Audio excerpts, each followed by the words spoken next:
Hi, Dr. Levin here. And one of the common questions I get asked all the time is, Doc, why should I continue to come back for more chiropractic care once I already feel good?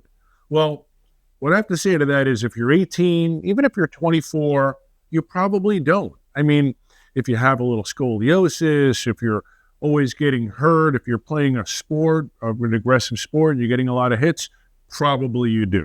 But let's now fast forward to people over 40. What starts to happen?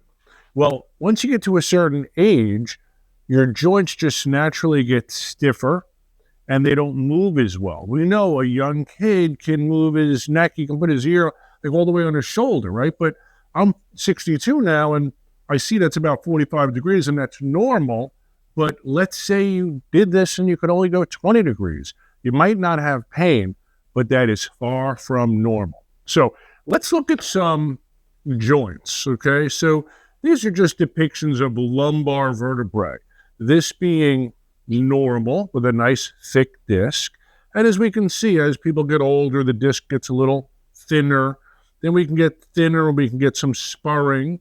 And in this situation, like if you look here, this model, which isn't perfect, but it shows there's lots of room for the nerve because the disc is thick. As we get to here, there's just less space for the nerve. And in, an older person, maybe 70, 80, that disc can get pretty degenerated and there's very little room left for that nerve. So what do we do to stop this progression? Well, a normal joint is going to move in a nice, healthy way through its full range of motion. So lateral bending, rotation, forward flexion, extension. A joint needs to go through its full range of motion. But sometimes what happens, I will use our little model here, is the joint gets stuck. So I just showed you that I moved to 45 degrees in cervical bending, right? So I kind of went there, and that's relatively normal. But if joints get stuck, you might feel normal, but maybe you're only going part way. Maybe it's one joint, maybe it's several joints. Now, herein lies the problem. Joints get their nourishment through a process known as imbibition. So what is imbibition? Imbibition is that when you move, motion causes the disc to imbibe fluid. So imbibing is when it's taking in fluid, serum from around it. So the disc doesn't have a blood supply. Its job is too hard. There's a lot of shock absorption happening. The blood vessels will get destroyed. So how does this disc get nourishment? It gets its nourishment from the vertebrae above and below. It's the same with the joints in the back here called the facet joints. The facet joints are just cartilage. There's no disc, but still there's no blood supply. They get their nutrients from the serum, from the fluid, from the blood around it in the area.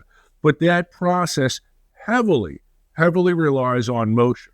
So if we don't have normal motion, the cartilage, the discs, the tissues that don't have their own blood supply are going to break down faster. So like when we think about healthy aging, youthful aging, being vivacious, like we want to be able to move and play sports. I want to play my golf. I want to play tennis. I want to lift weights. I want to do the active things I love to do. Hey, I want to be able to take care of you guys and adjust my patients for a long, long time. But I need normal, healthy joint function. So now, let's say the joint is stuck, right? So let's just say, for instance, this joint can't bend to the left properly. It should do this, but now it's like, it's stuck. Could be in the neck, could be a cervical vertebrae. I see this all the time. I try to move someone's neck to the left. It's stuck, or to the right for that matter. So what do we do about that? Well, as a chiropractor, when I'm evaluating the patient, I'm going to find that stuck joint. Hey, after 30 years of checking spines, I know how to find a stuck joint, right?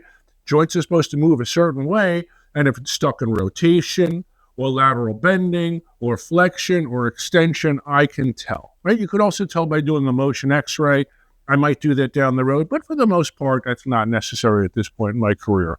And what you do is You do a gentle adjustment on the joint that's stuck, and then all of a sudden, instead of the person only being able to bend 20 degrees, now they're able to bend the full 45 degrees. When they can bend normally, and of course, I'm going to give you exercises and stretches to do at home as well. When the joint is moving normally, it's nourished properly. So the blood gets in, the serum, the white blood cells, the red blood cells, the nutrients, and the waste gets removed because of that blood supply. So you don't have this waste building up inside the disc, breaking it down. You don't have a disc that's not getting enough nourishment, so it breaks down. You now have a disc that's getting lots of nutrients in, lots of blood, not lots of serum, and then the waste can leave. And that's the normal process to keep cartilage and discs healthy. So you get your adjustment, you're back in business, you're moving well. But hey, if you're 50 years old and your lifestyle is such that maybe you're on the computer all the time, you're just not as active as you should be. We have a relatively sedentary lifestyle because we're all in offices, or maybe you got injuries, or maybe you have scar tissue from old injuries. Guess what's going to happen? In a month, that joint might be stuck again, or it might be something else. So the point is, you come to the chiropractor, you get checked once a month. If everything's great, fantastic. But I got to tell you, it's rare that a 50-year-old or a 60-year-old comes in here and I check their spine and they say it's perfect. I have 20-year-olds where that happens regularly, but you get to a certain point and joints just tend to get stuck. And then by having an adjustment, you restore the youthful, healthy functionality of the joint. And when your joints move well, you tend to move well, and you just function better. Your spine ages more gracefully. So the bottom line is, how do we stay physically fit? Well, we want to eat healthy. That goes without saying. Lots of fruits and veggies, lots of lean protein. Take it easy on the grains. Take it easy on the junk food. Of course, we want good rest. You must exercise. Be active most days of the week, and at least 3 days a week. Lift some heavy stuff, whether it's going to the gym or doing push-ups or doing body weight exercises, whatever it is. That goes without saying. You have to do those things. But chiropractic fits in also because that's going to help maintain the normal motion and function of all your joints. And when your joints move normally, your spine is just going to age more gracefully. You'll get arthritis slower. Your spine will degenerate slower, and therefore it'll move in a youthful, flexible fashion longer. So that, in a nutshell, is why it makes sense to get checked at least once a month. So I hope you enjoyed this. I hope you got something out of it. And I hope to see you in just about a month.